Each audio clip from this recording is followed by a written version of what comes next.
Chile está dentro de los 10 países de América Latina que más utilizan Twitter. La red social es empleada preferentemente por personas mayores de 25 años y con el objetivo de mantenerse informados. Queremos analizar qué tipo de personas hace uso de esta plataforma y para eso nos acompaña el abogado y tuitero Marcelo Brunet. ¿Qué tal, Marcelo? Gracias. Hola, buenas noches, Patricio. ¿Cómo estás? Muy bien, tenemos hartos temas que conversar contigo. Vamos a aprovechar también tu calidad de abogado constitucionalista para preguntarte respecto de algunos temas vinculados a delitos asociados a las redes sociales. Así que eso va a estar bastante interesante. Pero antes los invito a que hagamos una nota introductoria para luego seguir conversando con Marcelo Brunet. Desde julio de 2006 que solo 140 caracteres bastan para dar puntos de vista o contar qué se está haciendo. Es Twitter, el microblogging que se consolida como una de las redes sociales más famosas. En Chile, poco más de 1 millón de personas la usa y se hacen llamar tuiteros. ¿Qué buscan ellos en este servicio gratuito? Entretenerse es mayoritariamente lo que buscan los tuiteros. Segundo, informarse. Y tercero, mantener en contacto con gente importante o relevante. Le gusta estar informado de lo que está pasando a cada momento. Esa es una de las principales funcionalidades que tiene Twitter. Y por sobre todo le gusta también expresar su opinión. Un grupo caracterizado por tener entre 25 y 44 años, ser de un nivel socioeconómico medio alto y estar informados. Nicolás Copano cumple con ese perfil y es uno de sus exponentes. Lo que yo en lo personal busco es diálogo, entretenimiento, muchos links, lo estoy mezclando mucho con lectores de RSS gráficos tipo Flipboard, Pulse, en Android, en iPad. Cuando un tema enciende las pasiones de los usuarios, se transforma en trending topic, lo más comentado. Y en temas de actualidad, los tuiteros pueden ser muy duros. Es bastante bueno para dar su opinión al respecto y normalmente las opiniones son negativas. Hay gente que simplemente no tiene nada que hacer en su casa. Y es por eso que la posibilidad de utilizar estas herramientas también les entretienen y les dan que hablar. Eso sí, los expertos coinciden en que no necesariamente la opinión mayoritaria en esta red social es representativa del sentir del país. Hay un segmento importante de la población que tiene internet y no está en Twitter, y hay un porcentaje importante de la población que no tiene internet. 38% de los chilenos no tiene acceso a internet. Hombres y mujeres que a diario usan este servicio para estar más conectados con el mundo y de paso darse a conocer como personas opinantes. Stavros Mosjos, CNN Chile. Bueno, veíamos ahí una descripción de carácter general, pero decíamos también en la introducción, Marcelo, que Chile es un país inserto dentro de América Latina, que tiene un amplio uso de esta red social y a nivel mundial, incluso según algunas estadísticas, Chile es uno de los países que por las dimensiones que tiene, tiene una gran cantidad de usuarios de Twitter. ¿Por qué razón? ¿Cómo se explica? Yo creo que eso se explica por varias razones. Lo primero, en general, los chilenos tendemos a buscar tecnología en nuestros aparatos digitales. Los smartphones en ese sentido han contribuido mucho a la expansión de qué es lo que estamos buscando y qué es lo como en definitiva nos tratamos de comunicar. Desde esa perspectiva no es difícil pensar de que los chilenos promedio tratan de buscar mejores y formas más rápidas de comunicarse. Twitter ciertamente en ese sentido es una ventaja porque permite una fórmula de comunicación y de transmisión de ideas bastante rápida. En el fondo, ya lo decían los otros entrevistados, de alguna manera busca una forma de entretención, pero también una forma de comunicación, de enterarte rápidamente de las noticias. Muchas veces probablemente los medios de comunicaciones tradicionales, los diarios, etcétera, están quedando desplazados de acuerdo con la velocidad y capacidad de información, y por eso muchas veces esos mismos medios de comunicación se vuelcan, este mismo canal, se vuelven efectivamente, digamos, usuarios de estas redes sociales. Pero eso también debe generar algún riesgo, ¿cierto? Porque para generar una información veraz, para generar una información hay que, sobre todo temas un poco conflictivos, hay que confrontarlos. Muchas veces hemos visto que esa veracidad, en todo caso, en Twitter es una de las principales flaquezas, ¿no? Por supuesto. Lo que pasa es que acá hay dos conceptos, veracidad y verosimilitud. Pareciera ser de que nos estamos quedando en Twitter mucho en la verosimilitud, lo que nos parece creíble, versus la veracidad, lo que efectivamente ocurre, lo que efectivamente uno puede decir que pasó o no pasó. Hay un personaje, digamos, se ha vuelto bastante frecuente, digamos, que los personajes públicos sean asesinados por las redes sociales, no solamente en Chile, sino que también, por ejemplo, en México. Hace poco entiendo de que mataron a una conocida cantante, a Faye. Y es bastante frecuente que en Chile se dé la lógica también, digamos, en el mismo sentido. Probablemente lo que está aprendiendo el usuario sobre la base de ensayo y error, el usuario promedio de Twitter, es aprender a distinguir quiénes son fuentes verídicas de información veraz, de información verdadera, más que aquellos que efectivamente uno sabe que son provocados. ¿Cómo se distingue eso? ¿Cómo se distingue la reputación de un tuitero? ¿Es por el número de seguidores? ¿Algún otro parámetro? No, yo creo que el número de seguidores es un parámetro bastante variable. Eso depende mucho del nivel de exposición que una persona pueda tener a medios de comunicación masivos, los medios de comunicación sociales.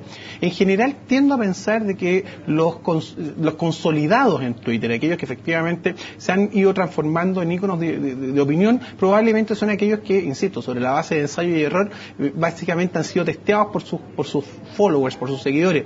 Entonces, probablemente ahí es donde está la clave. Lo que hoy día analiza Twitter, lo que hoy día probablemente consume la mayoría de las personas que está hoy día interesado en estas redes sociales, es tratar de obtener el máximo de información en la forma más eficaz posible. Entonces, no todo el mundo es susceptible de credibilidad, no todo el mundo es creíble, pero la única manera de saber quién es creíble o no es siguiéndolo, en definitiva.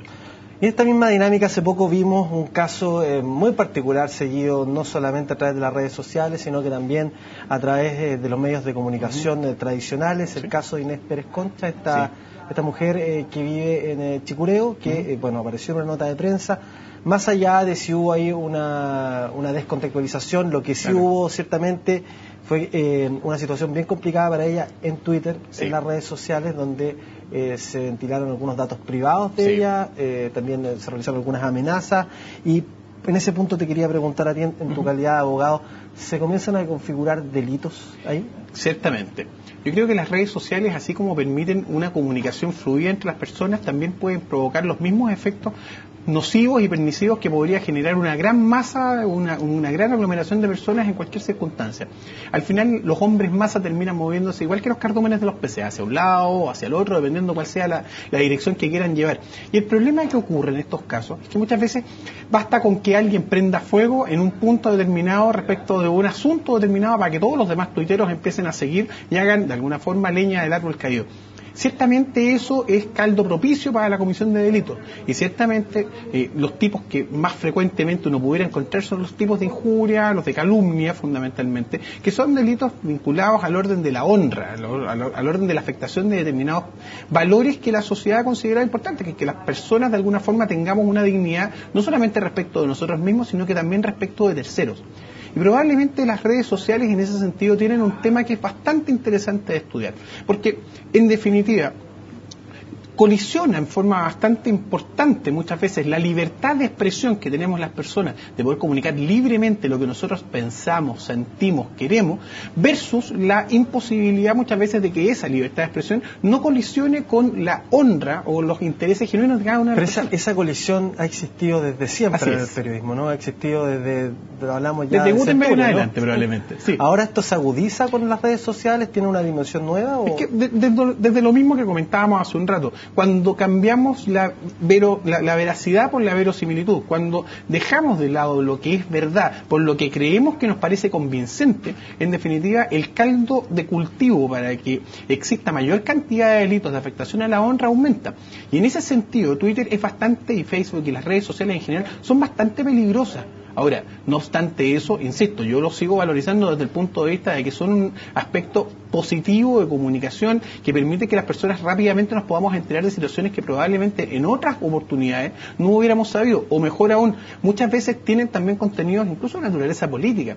Gran parte de la información que uno adquiere, digamos, de cómo está ocurriendo los cambios a nivel social, están ocurriendo precisamente, digamos, antes en los smartphones o los teléfonos inteligentes, antes que probablemente, digamos, las páginas de los diarios. En el caso de Inés Pérez, ¿ella tiene alguna posibilidad legal entonces, de acuerdo a lo que tú me dices, yo entendería que sí, de obtener algún fallo favorable? Hablamos de un fallo de carácter penal en contra de las personas o que la injuriaron o que la amenazaron. Es un tema complejo. A ver, primero que nada, es un tema de acción penal privada. O sea, ciertamente el Ministerio Público no se involucra en el tema porque la ley impide que lo haga.